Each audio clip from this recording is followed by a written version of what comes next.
जय गुरुदेव। सत्संगी प्रेमी भाई बहनों, आप सभी लोगों को हार्दिक जय गुरुदेव। प्रेमी भाई बहनों, एक समय की बात है, एक गांव में एक गरीब किसान रहते थे। उनके एक लड़की थी जो गांव-गांव में दूध बेचकर अपना खर्चा चलाते थे। तो गांव में जब जाना पड़ता था तो एक गांव में पंडित जी रहते थे। वहां उसको सुबह ही ताजा दूध ले जाना पड़ता था। उसी दूध से पंडित जी अपने भगवान का अभिषेक करते थे। तो पंडित जी के गांव जाने के लिए नदी को पार करना पड़ता था। नदी में नाविक लोग जो है अपनी नाव डाले हुए थे, उसी पर से बैठकर लड़की उस पार जाती थी।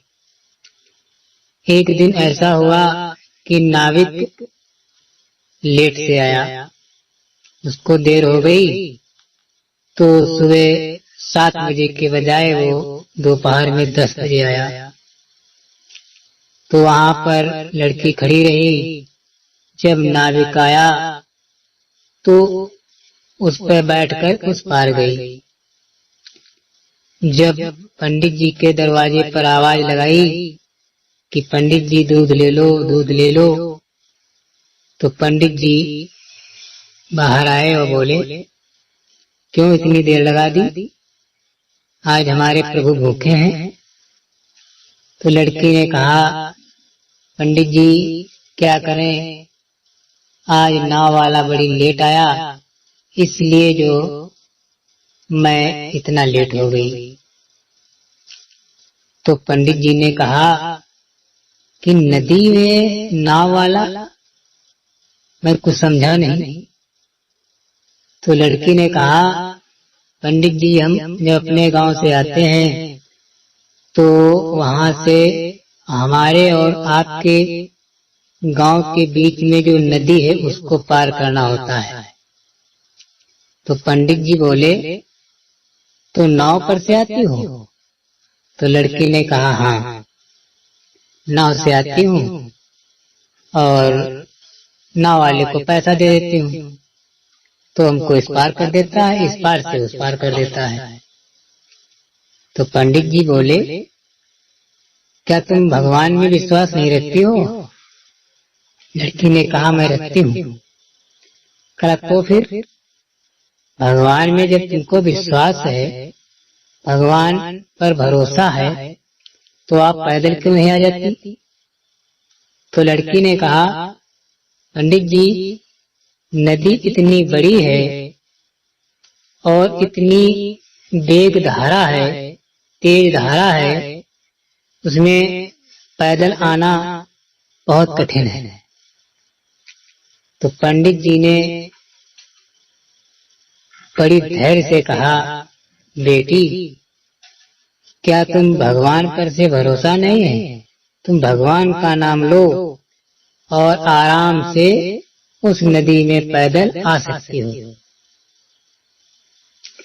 तो लड़की ने सोचा कि अगर भगवान पर भरोसा ही किया जाए, भगवान का नाम ही लिया जाए, तो हमारे 2 काम हो सकते हैं। पहला काम ये हो सकता है कि मैं टाइम से पंडित जी को दूध देने आ जाऊंगी। दूसरा काम ये होगा कि हमको नाविक की राह नहीं देखनी पड़ेगी। और तीसरा हमारा फायदा ये होगा कि हमारे पैसे भी बचेंगे। लड़की ने मन में ये विचार बना लिया। दूसरे दिन लड़की ने क्या किया, अपना दूध लिया और नदी के किनारे खड़ी हुई और भगवान का नाम लिया और नदी में पैर रखा, नदी को पार हो आई। नदी का पानी कमर के नीचे चला गया और धारा जो थी कम हो गई, उसका बहाव यानी वेग कम हो गया। पंडित जी के यहाँ उसने दूध दिया। पंडित जी के यहाँ उसका रोज का नियम हो गया कि सुबह आ जाना, दूध देना, फिर वापस चले जाना।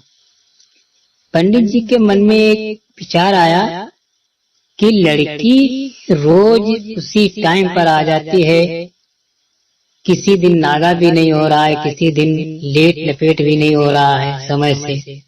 इसका कारण क्या है?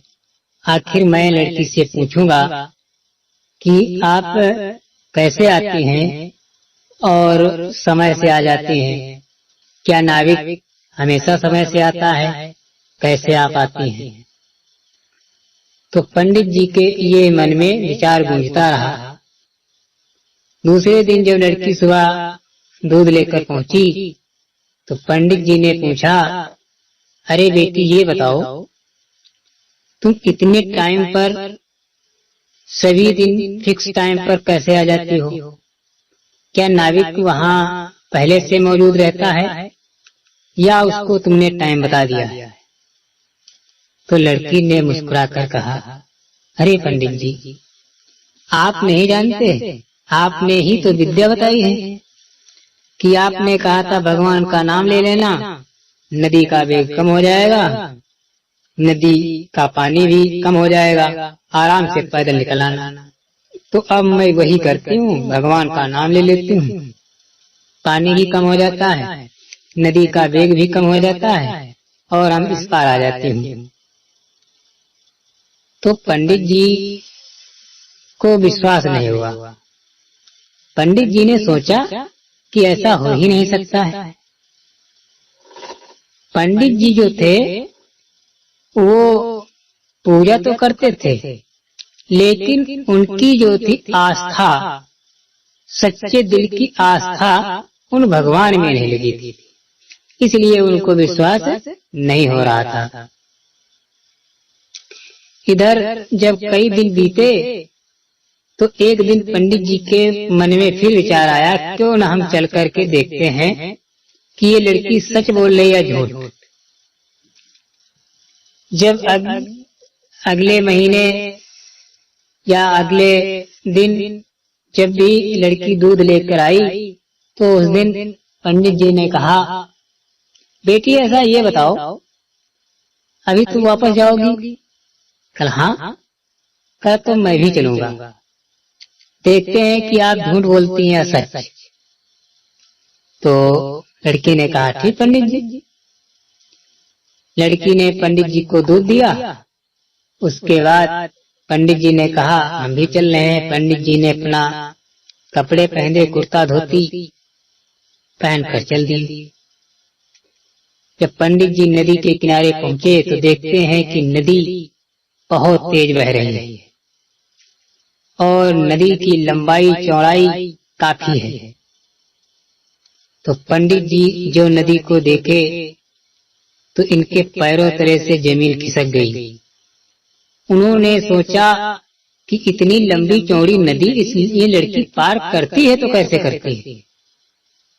आखिर हमारे बस की तो बात है नहीं। लड़की ने कहा, चलो पंडित जी पार करते हैं और फिर उधर से इधर आ जाना। पंडित जी ने क्या किया, जो ही पैर बढ़ाया तो उनका ऐसा प्रतीत हुआ कि नीचे जमीन है ही नहीं, सब पानी ही पानी, क्योंकि पैर उनका लग नहीं रहा था। लड़की ने कहा, आ जाओ पंडित जी। पंडित जी ने जो दोनों पैर उसमें डुबाए तो उनके पैर जमीन में लग ही नहीं रहे थे। तो पंडित जी फिसल गए। बाट के किनारे जो किनारा था उसी में फिसल गए, उसी के किनारे गिर पड़े। तो लड़की ने कहा, पंडित जी भगवान को पुकारो, भगवान से कहो कि हमको पार होना है, भगवान पार कर देंगे। तो पंडित जी कभी भी सच्चे मन से भगवान की स्तुति तो की नहीं थी, वो केवल ढोंग करते थे। चंदन बंदन दूध ये सब हम आप लोगों के लिए छोटे जो कास्ट या छोटे गरीब लोगों को दिखावा दिखाते थे पंडित जी की मैं इतना धर्मात्मा हूँ, इतना बड़ा पंडित हूँ। तो वो गिर पड़े तो कहा बेटी तू सच्ची मैं झूठा, हमसे चलो न जाए। तो लड़की ने कहा चलने की इसमें क्या बात है, आप चलिए, मैं देखो खड़ी हूँ, मैं तो आराम से जा रही हूँ। तब पंडित जी बोले कला बेटी तूने उस परमात्मा का सच्चे दिल से नाम लिया है, इसलिए तू आज आती जाती है। मैं केवल ढोंग करता हूँ, ढोंग करने से होने देने वाला कुछ नहीं है। इसलिए प्रेमी भाई बहनों, जहाँ तक हो सके तो दिखावा ना करके अंतर में हम आपको विश्वास करना चाहिए और मालिक के बताए हुए साधन जो हैं उनका अभ्यास करना चाहिए। जय गुरुदेव। प्रेमी भाई बहनों, अगर ये पोस्ट आपको पसंद आई हो तो लाइक कमेंट शेयर जरूर करें। जय गुरुदेव।